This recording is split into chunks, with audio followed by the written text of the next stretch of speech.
മക്കളെ, ഇപ്പോൾ നമ്മുടെ കീം എക്സാമിൻ്റെ ഫസ്റ്റ് അലോട്ട്മെൻറ്റ് ഇപ്പോൾ വന്ന വിവരം നിങ്ങളെല്ലാവരും അറിഞ്ഞിട്ടുണ്ടാവും. അപ്പോൾ നിങ്ങൾ ഒരുപാട് പേരെ കുറേ ഡൗട്ടുകളിലായിരിക്കും അല്ലേ ഉണ്ടായിരിക്കുക. അപ്പം നമുക്കൊന്ന് അതിനെ ഒന്ന് എന്ത് ചെയ്യാം, അനലൈസ് ചെയ്യാം. ഒന്നാമത്തെ കാര്യം എന്ന് പറയുന്നത് അലോട്ട്മെൻറ്റിൽ, ഈ ഫസ്റ്റ് അലോട്ട്മെൻറ്റിൽ നിങ്ങൾക്ക് കോളേജുകൾ ഒന്നും വന്നിട്ടില്ല എന്നുണ്ടെങ്കിൽ നമ്മളൊന്നും ചെയ്യേണ്ട ആവശ്യമില്ല. അടുത്ത അലോട്ട്മെൻറ്റിന് നിങ്ങൾ വെയിറ്റ് ചെയ്യാണ് ചെയ്യേണ്ടത്. ഇനി വേണമെന്നുണ്ടെങ്കിൽ നിങ്ങളുടെ ഓപ്ഷൻസ് നിങ്ങൾക്ക് റീഅറേഞ്ച് ചെയ്യാം, ചില ഓപ്ഷൻസിനെ നിങ്ങൾക്ക് ഡിലീറ്റ് ചെയ്ത് കളയാം, അങ്ങനത്തെ പരിപാടികളൊക്കെ ചെയ്യാം. പുതിയ ഓപ്ഷൻസ് നിങ്ങൾക്ക് ആഡ് ചെയ്യാൻ വേണ്ടി പറ്റില്ല.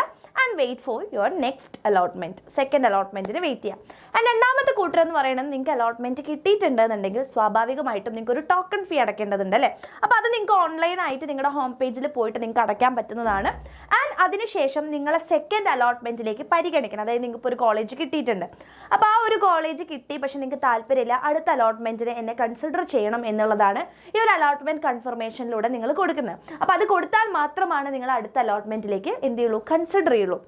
ആൻഡ് ഓൾസോ ഈ ഒരു ടോക്കൺ ഫീ, നിങ്ങൾക്ക് അലോട്ട്മെൻറ്റ് കിട്ടിയിട്ടുണ്ടെങ്കിൽ ഈ ടോക്കൺ ഫീ അടയ്ക്കുക എന്ന് പറയുന്നത് മാൻഡേറ്ററി ആണ്. അപ്പോൾ നിങ്ങൾ അടച്ചിട്ടില്ല എന്നുണ്ടെങ്കിൽ സ്വാഭാവികമായിട്ടും നിങ്ങൾക്ക് എന്ത് ചെയ്യാൻ പറ്റില്ല, അടുത്ത അലോട്ട്മെൻറ്റിലേക്കോ അല്ലെങ്കിൽ നിങ്ങൾ അതിൽ നിന്ന് തന്നെ പുറത്തോട്ടേക്ക് പോകും. അതായത് ഈ ഒരു കീമിൻ്റെ അഡ്മിഷൻ പ്രോസസ്സിൽ നിന്നും നിങ്ങൾ പുറത്തോട്ടേക്ക് പോകുന്ന ഒരു കാര്യം വരും. അപ്പോൾ നിങ്ങൾക്ക് ഇപ്പോൾ കിട്ടിയ കോളേജ് നിങ്ങൾക്ക് കൺഫേം ചെയ്യണം എന്നുണ്ടെങ്കിൽ അവിടെ നിങ്ങൾക്ക് അഡ്മിഷൻ എടുക്കണം എന്നുണ്ടെങ്കിലും, അല്ലെങ്കിൽ അടുത്ത അലോട്ട്മെൻറ്റിന് നിങ്ങൾ, അതായത് ഇപ്പോൾ ഒരു കോളേജ് കിട്ടി അടുത്ത അലോട്ട്മെൻറ്റിന് നിങ്ങൾ വെയിറ്റ് ചെയ്യണം എന്നുണ്ടെങ്കിലും നിങ്ങൾക്ക് ഒരു കോളേജ് വന്നിട്ടുണ്ട് ഫസ്റ്റ് അലോട്ട്മെൻറ്റിൽ എന്നുണ്ടെങ്കിൽ ഈ ഒരു ടോക്കൺ ഫീ അടയ്ക്കണം എന്നുള്ളത് കൺഫേം ആണ്.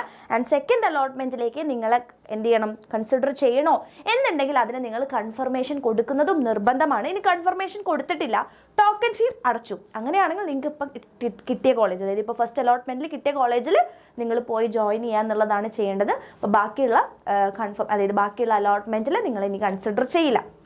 സോ ആ ഒരു കാര്യം എൻ്റെ കുട്ടികൾ മനസ്സിൽ വെക്കുക. എന്താണ് നിങ്ങൾ ചെയ്യേണ്ടത് എന്നുള്ള കാര്യം കൃത്യമായിട്ട് മനസ്സിലാക്കിയിട്ട് മുമ്പോട്ടേക്ക് പോവുക. അപ്പോൾ ചെറിയ ചെറിയ മിസ്റ്റേക്കുകൾ നിങ്ങൾ ഈ ഒരു അഡ്മിഷൻ പ്രോസസ്സിൽ നിന്ന് തന്നെ പുറത്തേക്ക് കൊണ്ടുപോകാനുള്ള ചാൻസുകളുണ്ട്. അപ്പം നല്ലപോലെ ശ്രദ്ധിച്ച് തന്നെ ഈ അഡ്മിഷൻ പ്രോസസ് ചെയ്യുക. എല്ലാം കറക്റ്റായിട്ടുള്ള സമയത്ത് കൊടുക്കുക.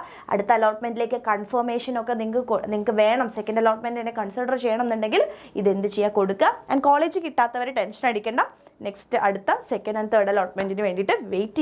ഉറപ്പായിട്ടും നിങ്ങൾക്കുള്ള കോളേജുകൾ വെയിറ്റിങ്ങിലായിരിക്കും.